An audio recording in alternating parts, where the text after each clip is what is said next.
सोचो, अगर पुलिस ही मॉन्स्टर्स बन जाएं और लॉ के नाम पर लोगों का खून पिया जा रहा हो, तो इंसाफ कहाँ मिलेगा? आज की स्टोरी सिर्फ क्राइम नहीं है, ये एक ऐसी डार्क रियलिटी है जहां नाइट पेट्रोल नाम की एक सीक्रेट फोर्स शहर को प्रोटेक्ट नहीं बल्कि कंट्रोल करती है।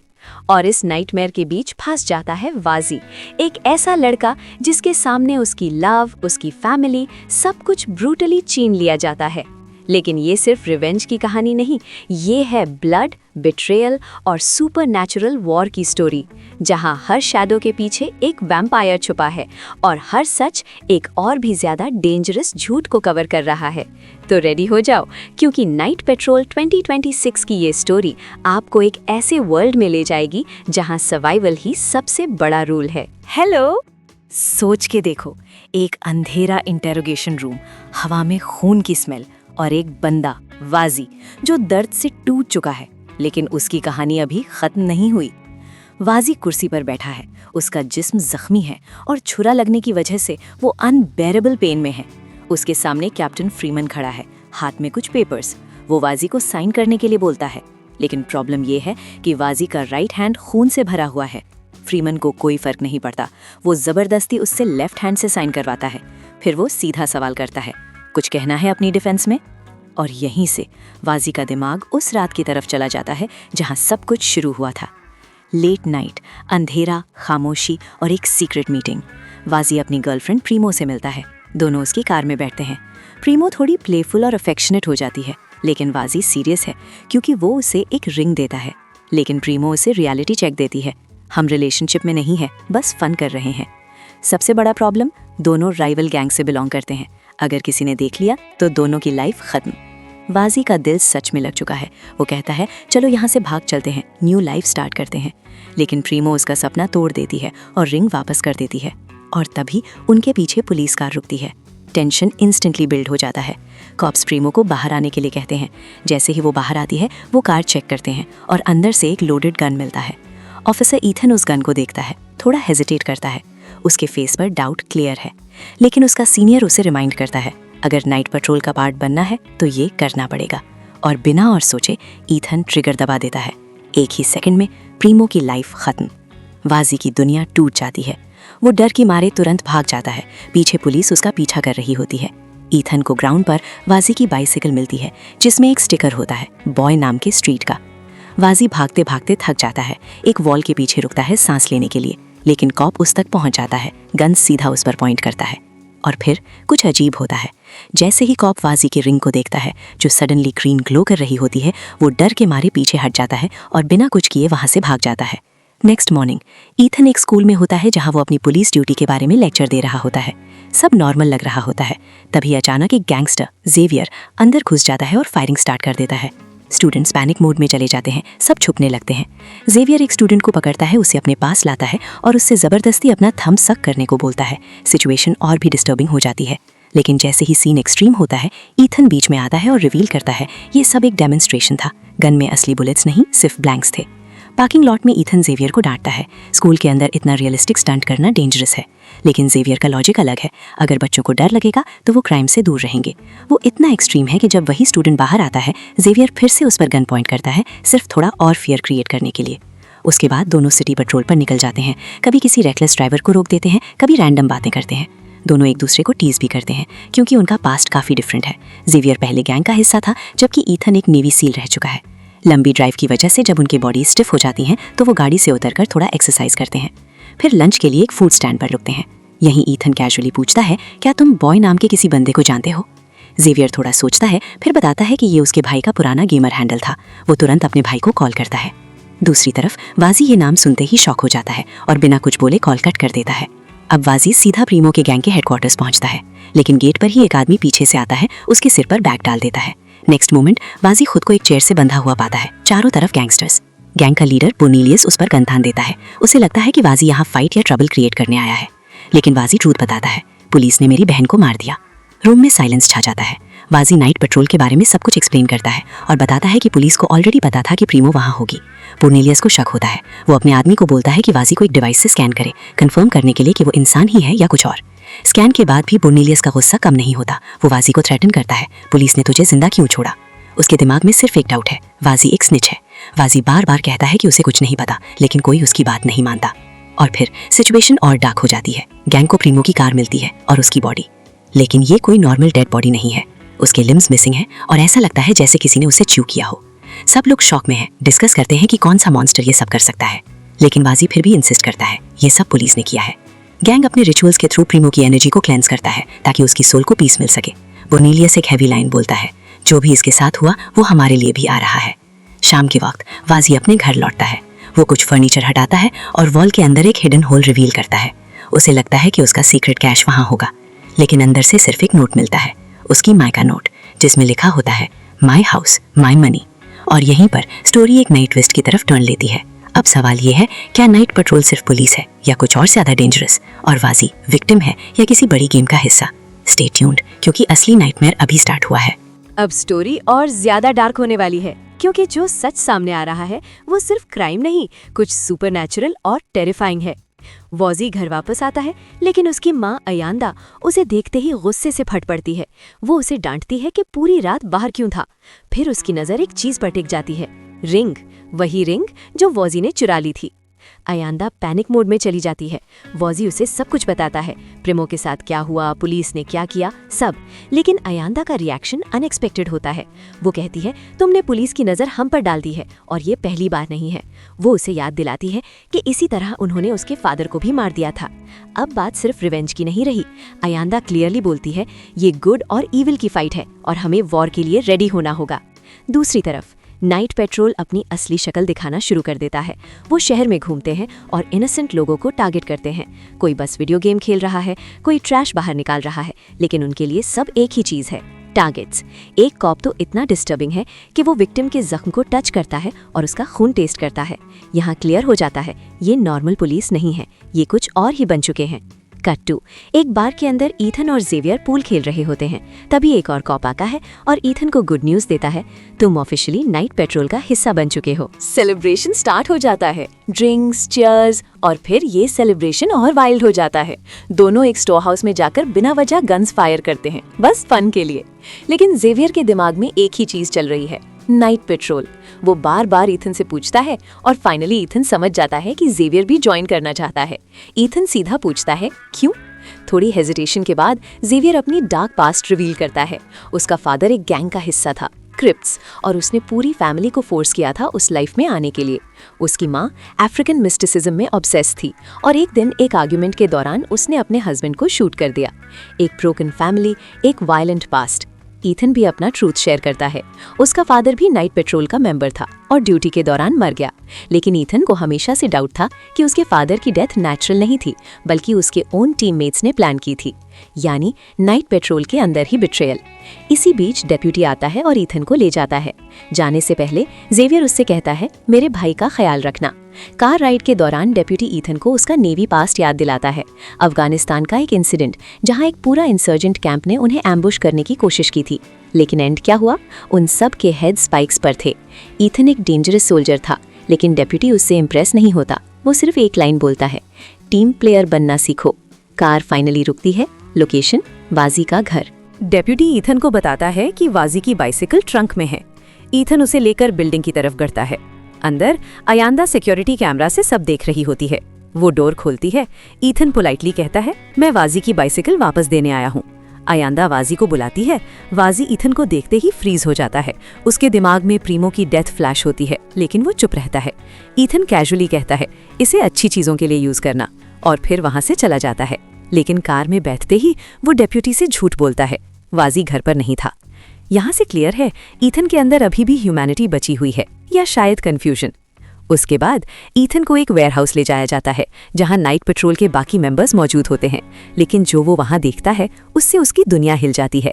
उसका फादर हॉकिंस जिंदा खड़ा होता है। ईथन शॉक में चला जाता है।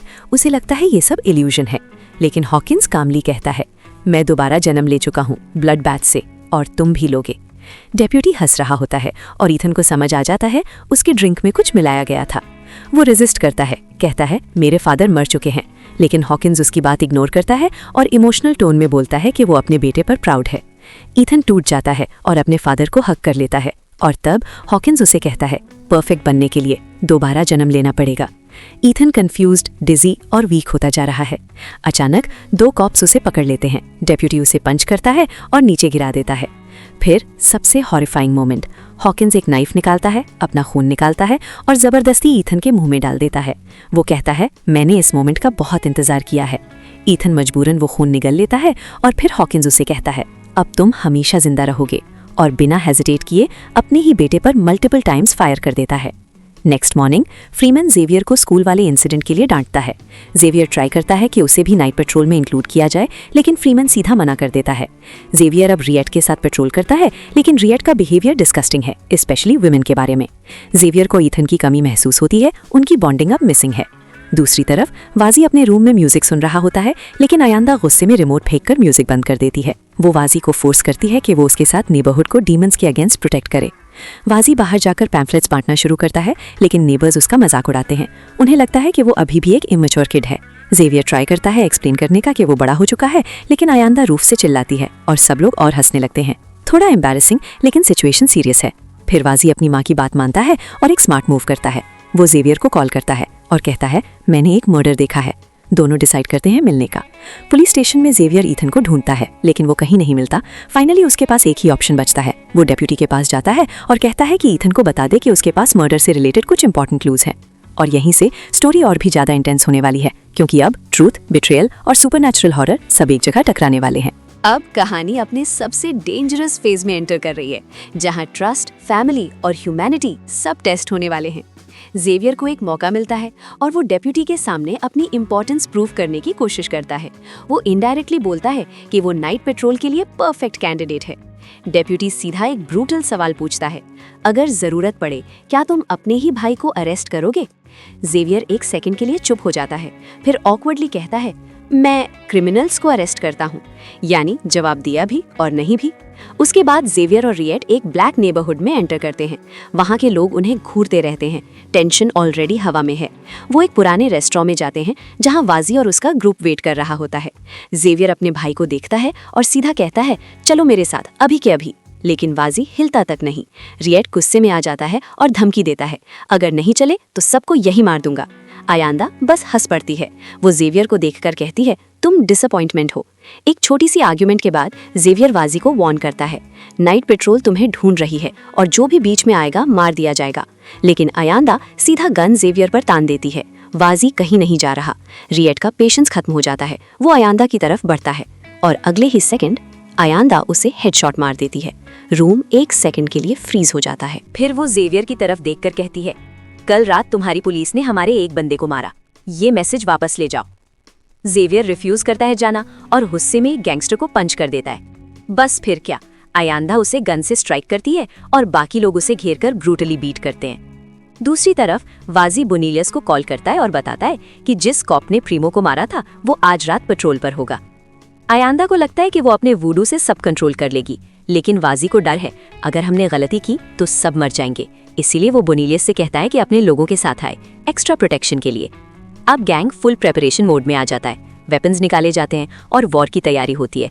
साथ ही अयांदा वाजी को फोर्स करती है कि वो नेबरहुड को प्रोटेक्ट करे, डिफरेंट प्रोटेक्टिव स्ट्रक्चर्स इंस्टॉल करके। इवनिंग होते ही नाइट पेट्रोल एक वेयरहाउस में गैदर होती है। हॉकिंस उन्हें एक डार्क स्पीच देता है, आज रात कोई मर्सी नहीं होगी। फ्लोर पर ईथन अभी भी अनकॉन्शियस पड़ा होता है। हॉकिंस अपनी स्पेशल विजन से उसका दिल देखता है और कहता है, उठो। और धीरे धीरे ईथन आंखें खोलता है। वो अभी डिजी है, लेकिन अब वो वही इंसान नहीं रहा। हॉकिंस उसे कहता है, तुम्हें गॉड के इमेज में दोबारा बनाया गया है। फिर वो उसे मेटल फैंग्स देता है। बाकी कॉप्स अपने वेपन्स रेडी कर रहे होते हैं, सेलिब्रेट कर रहे होते हैं, क्योंकि आज रात उन्हें राइट करना है। और फिर नाइट पेट्रोल ब्लैक नेबरहुड की तरफ मूव करती है। उनके पास वारंट नहीं होता, लेकिन डेप्यूटी उनका कवर स्टोरी रेडी करता है। वो झूठ फैलाता है, क्रिप्स गैंग ने प्रीमो को मारा और अब दोनों गैंग्स एक दूसरे को किल कर रहे हैं, यानी फेक गैंग वॉर क्रिएट की गई है। इसी एक्सक्यूज पर पुलिस को फुल एक्सेस मिल जाता है एरिया में घुसने का, और जैसे ही वो अपने मेटल फैंग्स पहनते हैं, अटैक स्टार्ट।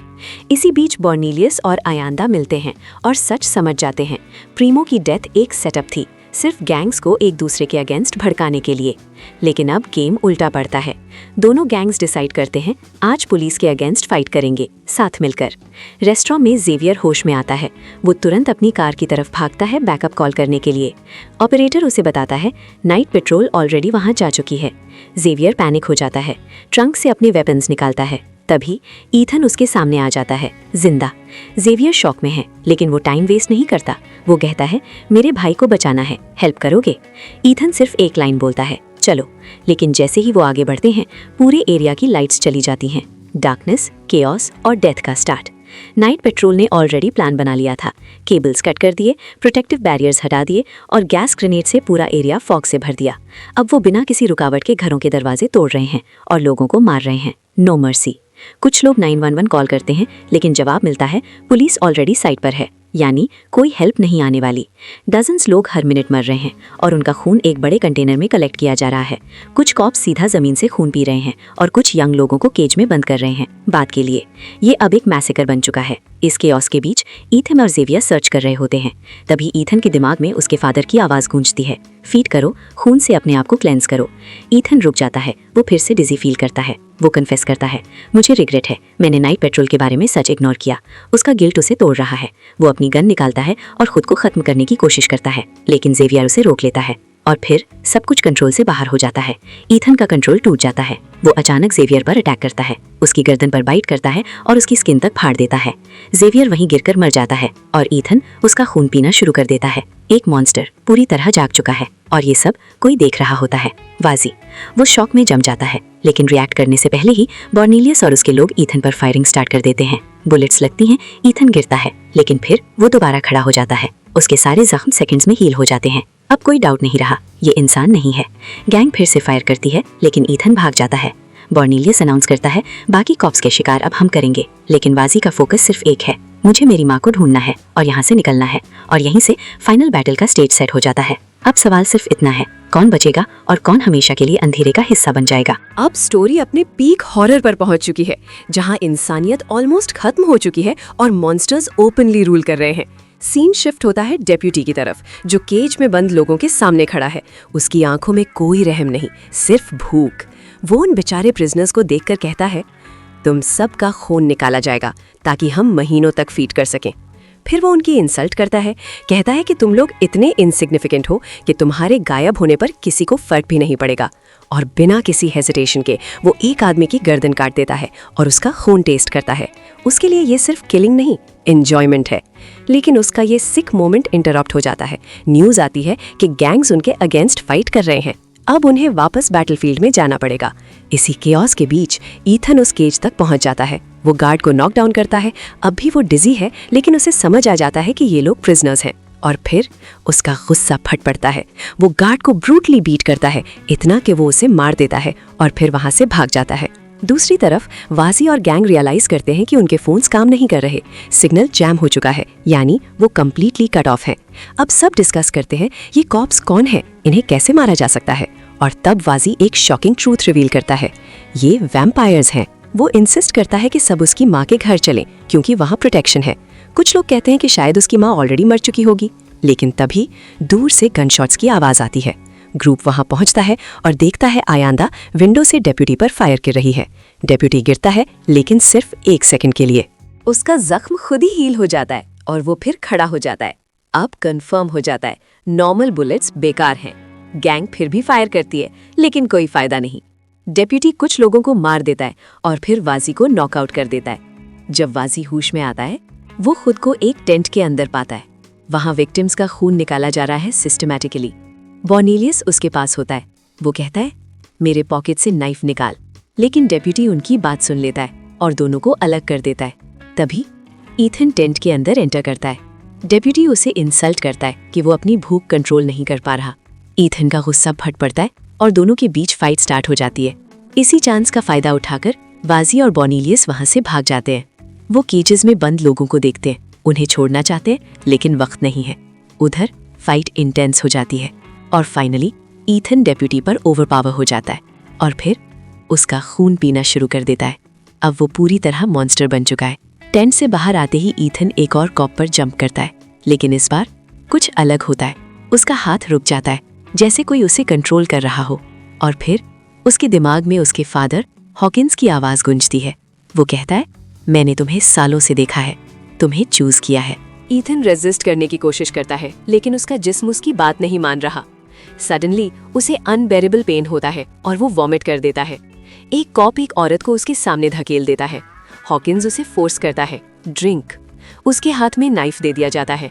ईथन ट्राई करता है कॉप पर अटैक करने का, लेकिन हॉकिंस उसका कंट्रोल ले लेता है और उसी नाइफ से ईथन का अपना गला कट करवाता है। यानी वो खुद पर भी कंट्रोल में नहीं है। कॉप उस औरत को मार देता है और उसका खून जमीन पर फैल जाता है। हॉकिंस बार बार कहता है, ड्रिंक। ईथन स्ट्रगल कर रहा है, लेकिन टेम्पटेशन बहुत स्ट्रांग है।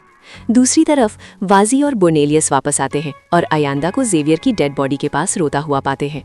बोर्नेलियस फाइट कंटिन्यू करने चला जाता है, लेकिन वाजी अपनी माँ को कंसोल नहीं कर पाता। और तभी ईथन उनके पीछे अपीयर होता है। वो अटैक करने ही वाला होता है, लेकिन बोर्नेलियस तुरंत रिएक्ट करता है और उसके चेस्ट में एक स्टेक घुसा देता है। ईथन गिर जाता है। इस बार वो उठता नहीं। लगता है फाइनली वो मर गया, यानी पुरानी कहानियां सच थी, स्टेक से वैम्पायर मरता है। आयांदा एक्सप्लेन करती है कि उनके पुरखों के आर्टिफैक्ट्स जैसे ये रिंग उन्हें प्रोटेक्ट करते हैं। वो कहती है कि उसने पैम्फलेट्स में सब वॉर्न किया था, लेकिन किसी ने सीरियसली नहीं लिया। उधर हॉकिंस अब भी ईथन के दिमाग में उसे रिवाइव करने की कोशिश कर रहा होता है, लेकिन वाजी प्रैक्टिकल हो जाता है। वो एक शवल लेता है, उसका हैंडल तोड़कर 2 स्टेक्स बना लेता है। आयांदा कहती है, हमें अपनी रूट्स पर वापस जाना होगा, मेरे अपार्टमेंट में बेस्ट वेपन है। तीनों वहां से निकल जाते हैं, लेकिन जैसे ही वो जाते हैं, ईथन फिर से जिंदा हो जाता है। वो सीधा ब्लड कंटेनर के पास जाता है, टैप खोलता है, खून बहने लगता है, लेकिन वो प्रॉपर्ली फीड भी नहीं कर पाता, जैसे उसके अंदर वॉर चल रही हो। सिटी में आग लग चुकी है, हर तरफ डिस्ट्रक्शन है। तीनों एक कॉप को कार के अंदर फीडिंग करते देखते हैं और बिना सोचे समझे उसे एक साथ स्टेक कर देते हैं। एक सेकंड के लिए लगता है कि वो जीत रहे हैं, लेकिन फिर ईथन वापस आता है और इस बार वो अकेला नहीं है, पीछे पूरी टीम है। और तब सबसे बड़ा शॉक मिलता है, स्टेक्स काम नहीं कर रहे। बोर्नेलियस समझ जाता है कि सिचुएशन आउट ऑफ कंट्रोल है। वो वाजी और आयांदा को भागने के लिए कहता है और जैसे ही कॉप्स पास आते हैं, वो अपने कपड़ों में छुपा हुआ बॉम्ब डेटोनेट कर देता है। एक मैसिव एक्सप्लोजन होता है, कुछ कॉप्स गिरते हैं, लेकिन फिर भी इनफ नहीं। बचे हुए कॉप्स वाजी और आयांदा का पीछा करते हैं, उन्हें जख्मी कर देते हैं, लेकिन समहाउ वो अपने अपार्टमेंट में हाइड करने में सक्सेसफुल हो जाते हैं। बाहर कॉप्स गैदर हो जाते हैं और उनके बीच खड़ा होता है ईथन, उसके हाथ में डेप्यूटी का कटा हुआ सर। और जब वो बोलता है तो एक चिलिंग ट्रूथ सामने आता है। ईथन नहीं बोल रहा, उसके अंदर से हॉकिंस बोल रहा है। यानी अब ईथन सिर्फ एक बॉडी है और असली मॉन्स्टर उसके अंदर कंट्रोल ले चुका है। अब फाइनल बैटल बस एक स्टेप दूर है। अब कहानी अपने फाइनल और सबसे पावरफुल फेज में एंटर कर चुकी है, जहां सच, धोखा और सैक्रिफाइस सब एक साथ टकराने वाले हैं। बाहर खड़े वैम्पायर्स के बीच हॉकिंस ईथन के बॉडी के थ्रू बोलता है और आयांदा को याद दिलाता है, हमारा एक डील था, तुम अपनी वूडू पावर्स अपने एरिया तक रखो और हम तुम्हारे लोगों को छोड़ देंगे। लेकिन आज रात सब बदल गया। वो कहता है, तुमने वूडू यूज किया, डील खत्म। आयांदा गुस्से में जवाब देती है, हिपोक्रेसी मत करो, पहले तुमने हमारे लोगों को मारना शुरू किया। और तब सबसे बड़ा ट्रूथ रिवील होता है। हॉकिंस बताता है, वाजी का फादर भी एक वैम्पायर था। वो कभी कभी नाइट पेट्रोल के लिए काम करता था, सिर्फ एक चीज के बदले, ब्लड। आयांदा की आंखों में दर्द और गिल्ट साफ दिख रहा होता है। वो एक्सेप्ट करती है, मुझे मजबूर किया गया था अपने हस्बैंड को मारने के लिए, लेकिन मैंने ये अपने बेटों को बचाने के लिए किया और दोबारा भी करूंगी। सिचुएशन और इंटेंस हो जाती है। कॉप्स बाहर फ्लेयर जलाते हैं और बिल्डिंग को जला देने की धमकी देते हैं। अंदर आयांदा समझ जाती है कि उसका टाइम खत्म हो रहा है। वो अपनी रिंग निकालकर वाजी को देती है और कहती है, अब तुम्हें लड़ना होगा, मैं अब और नहीं कर सकती। आग लगनी शुरू हो जाती है। वाजी जल्दी से क्लोजेट से एक बॉक्स निकालता है, उस स्पेशल वेपन के लिए जो उसकी माँ ने मेंशन किया था, लेकिन अंदर कोई मॉडर्न वेपन नहीं होता, एक सेरेमोनियल आउटफिट और एक स्पीयर। वाजी कंफ्यूज हो जाता है, पीछे मुड़कर माँ से पूछने लगता है, लेकिन आयांदा मर चुकी होती है। वाजी टूट जाता है, लेकिन उसी मोमेंट उसकी रिंग ग्रीन ग्लो करने लगती है और उसे समझ आ जाता है ये कोई नॉर्मल फाइट नहीं है, ये उसकी लेगेसी है। कुछ सेकंड्स बाद वाजी अपार्टमेंट से बाहर आता है, सेरेमोनियल आउटफिट पहने हुए। उसके हाथ में स्पीयर है जो अब ग्लो कर रहा है।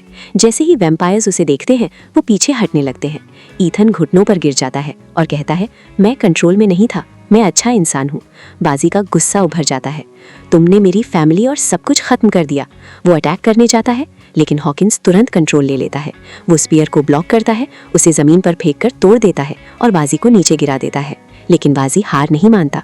वो ब्रोकन स्पीयर का ग्लोइंग पीस उठाता है और दोबारा अटैक करने की कोशिश करता है, लेकिन हॉकिंस उसे पकड़ लेता है उसकी गर्दन से।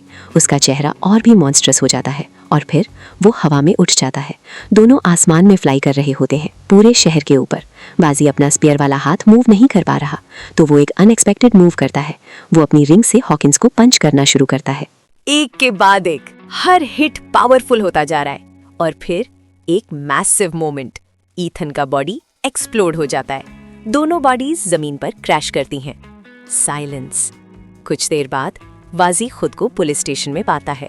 उसके जिस्म में अब भी स्पीयर का पीस घुसा हुआ है जो क्रैश के वक्त लग गया था। कैप्टन फ्रीमैन उसके सामने खड़ा है। वो क्लियरली बोलता है, जब तक तुम इन्फॉर्मेशन नहीं दोगे डॉक्टर नहीं मिलेगा। वाजी मजबूरन सब कुछ बता देता है, लेकिन फ्रीमैन का रिएक्शन शॉकिंग है।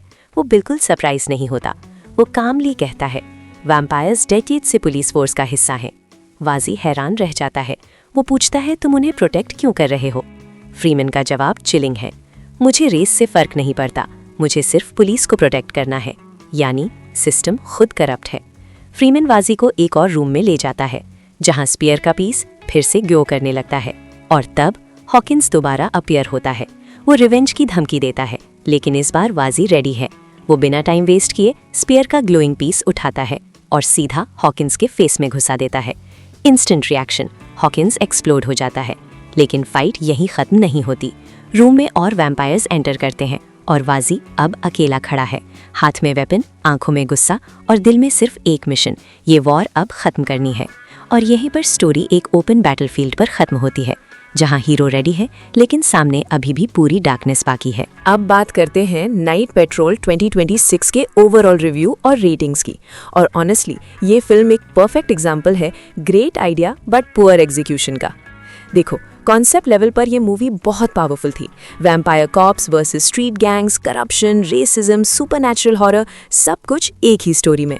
और शुरू के 30-40 मिनट तक ऐसा लगता है कि हम एक नेक्स्ट लेवल डार्क थ्रिलर देख रहे हैं। एटमॉस्फेयर ग्रिटी है, लॉस एंजलिस का सेटअप रियल फील देता है और कास्ट भी काफ़ी स्ट्रॉन्ग है। स्पेशली जस्टिन लॉन्ग और जर्मीन फाउलर अपना बेस्ट देने की कोशिश करते हैं। लेकिन प्रॉब्लम यहाँ से स्टार्ट होती है। जैसे जैसे स्टोरी आगे बढ़ती है, फिल्म अपनी डायरेक्शन खो देती है। प्लॉट इतना मैसी हो जाता है कि आपको समझ नहीं आता कि फोकस किस चीज़ पर है, हॉरर, एक्शन या कॉमेडी। कभी फिल्म सीरियस टोन लेती है और नेक्स्ट मोमेंट बिल्कुल गूफी और क्रिंज कॉमेडी में शिफ्ट हो जाती है। ये टोन इनकंसिस्टेंसी ऑडियंस को कनेक्ट होने नहीं देती। सबसे बड़ा इशू थर्ड एक्ट। यहाँ फिल्म कंप्लीटली कोलैप्स कर जाती है। स्टोरी इनकोहेरेंट हो जाती है, एडिटिंग डिसजॉइंटेड लगती है और जो बिल्डअप था वो पे ऑफ नहीं देता। एक्शन सीन्स भी उतने इम्पैक्टफुल नहीं है जितनी एक्सपेक्टेशन थी एक वैम्पायर कॉप मूवी से, और ऊपर से शेकी कैमरा वर्क कुछ सीन्स को कंफ्यूजिंग और इवन नॉजिएटिंग बना देता है। लेकिन इसका मतलब ये नहीं कि सब कुछ बुरा है। फिल्म के कुछ एलिमेंट्स जेन्युइनली काम करते हैं। एटमॉस्फेयर डार्क और रियलिस्टिक है, परफॉर्मेंसेस डिसेंट है, स्पेशली सीएम पंक और आरजे साइलर, और कुछ गॉरी मोमेंट्स हार्डकोर हॉरर फैंस को पसंद आ सकते हैं। लेकिन ओवरऑल ये फिल्म एक मिस्ड अपॉर्चुनिटी बनकर रह जाती है। ऐसा लगता है जैसे बहुत सारे आइडियाज एक साथ डाल दिए गए लेकिन उन्हें प्रॉपर्ली डेवलप नहीं किया गया। अब अगर रेटिंग्स की बात करें, IMDb पर फिल्म की रेटिंग अराउंड 4.5/10 है, जो क्लियरली बताता है कि ऑडियंस को ये ज़्यादा इंप्रेस नहीं कर पाई। मेटाक्रिटिक पर इसका स्कोर 53/100 है, यानी मिक्स्ड रिव्यूज़, और ओवरऑल क्रिटिक्स का वर्डिक्ट भी कुछ ऐसा ही है, interesting concept but weak execution. मेरी तरफ से अगर सिंपल और ऑनेस्ट रेटिंग दी जाए, स्टार 5.5/10।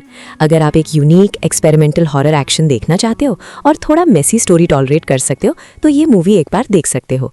लेकिन अगर आप एक्सपेक्ट कर रहे हो एक tight, well written, high quality horror thriller तो ये फिल्म शायद आपको डिसअपॉइंट करे। फाइनल वर्डिक्ट, नाइट पेट्रोल एक ऐसी फिल्म है जो याद इसलिए नहीं रहेगी कि वो ग्रेट थी, बल्कि इसलिए कि वो ग्रेट हो सकती थी लेकिन बन नहीं पाई। तो ये थी नाइट पेट्रोल 2026 की फुल स्टोरी। एक ऐसी कहानी जहां सिस्टम खुद करप्टेड है, जहां हीरोज भी मॉन्स्टर्स बन जाते हैं और जहां एक नॉर्मल लड़का वाजी अपनी लेगेसी एक्सेप्ट करके डार्कनेस के खिलाफ खड़ा होता है। लेकिन सबसे बड़ा सवाल अभी भी वही है, क्या ईविल को कभी कंप्लीटली खत्म किया जा सकता है या वो हमेशा किसी ना किसी फॉर्म में वापस आता रहेगा? अगर आपको ये डार्क, इंटेंस और माइंड ब्लोइंग स्टोरी पसंद आई हो तो वीडियो को लाइक करो, शेयर करो और चैनल फिल्मी दुनिया हिंदी उर्दू को सब्सक्राइब करना बिल्कुल मत भूलना। मिलते हैं नेक्स्ट वीडियो में एक और पावरफुल स्टोरी के साथ। तब तक स्टे सेफ और याद रखो, हर चीज जो दिखती है जरूरी नहीं वो सच हो।